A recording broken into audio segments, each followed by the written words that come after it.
A lot of the series is centered around secrets and keeping secrets in order to protect people around you. Yeah. And also telling people your secrets to kind of absolve you Yeah. of your guilt. So how do you think that kind of factors into everything this season? Francis has a big secret, and exactly who finds out about it plays a big role in this season. Yeah. Who I can trust with this terrible secret that's sitting on my shoulders. Who can I tell? I can't tell Mary because how can I say why I can't tell Mary? I can't tell Mary because it's dangerous. Whoever knows is privy to regicide, which is one of the worst things that you can do. You either then turn on the king, or you're in cahoots with him, and then you're also implicated. Yeah. So it's a dangerous bit of information just to know. So one of my favorite scenes of the finale is after... Hug. Of course, you know.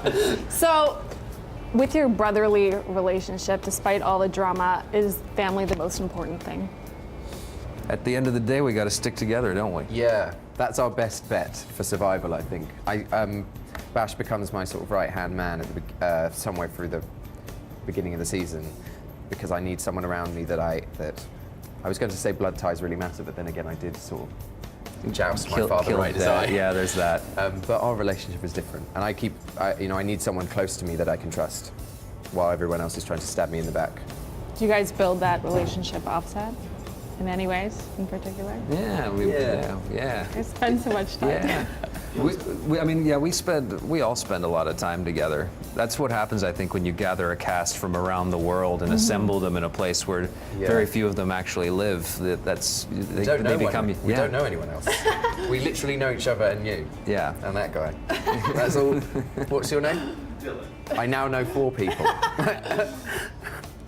So speaking of filming all over the world, you film a lot of it in Toronto and in Ireland. What are the differences between filming in the different places? One quirky little difference is that in Toronto you'd say rolling, and in Ireland you'd say turning over.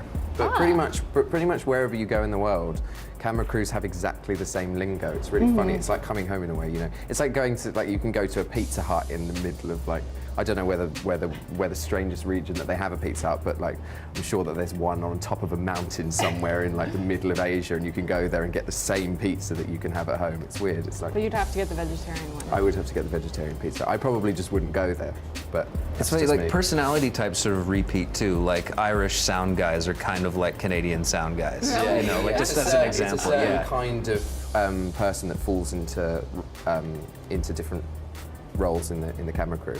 Is it? I know you guys are professional actors, but is it hard That's for you right. to turn off after these intense scenes and living in kind of a different reality? No, not so much maybe on some projects. Maybe this one, for whatever reason, it's light enough to be able to put it away at the end of the day and go about your life. Was it you that meditates? I do. Yeah, I tried transcendental meditation, which is the one that David Lynch Oh, really? likes. Yeah, but I did a course in London, and it felt like when they went, okay, now close your eyes, I thought that they were just throwing money in the air and going,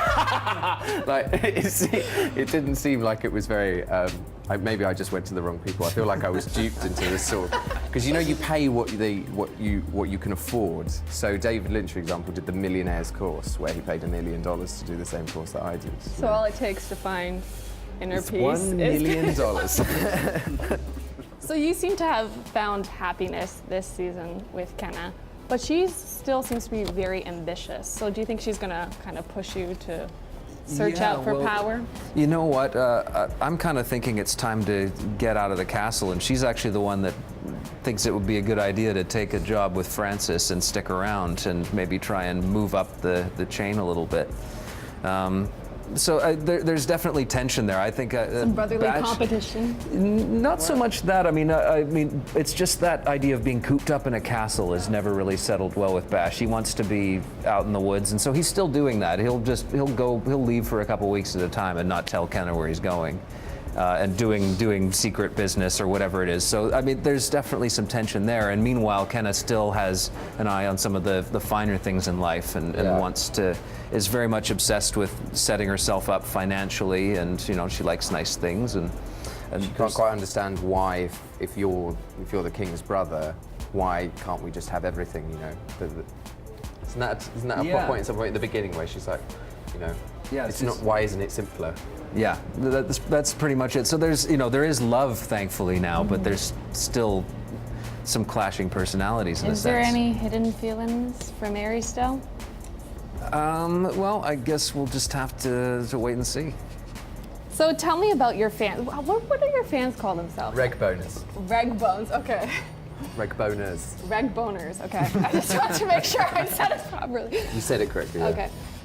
What kind of feedback have you had from fans so far? People stopping on. Well, you don't leave the castle much, but has your life changed a lot? Yeah, sort of.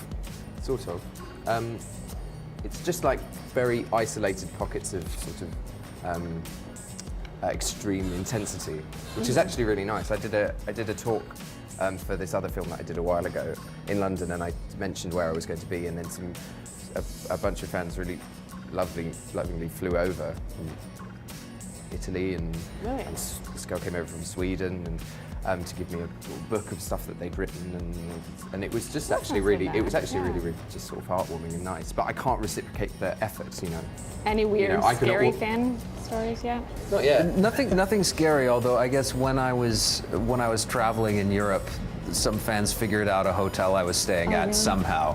But then, you'd think that would be creepy, except they were just waiting outside with gifts, and then, they didn't. It wasn't like they followed me around all day. They just said hi and got a picture, and then.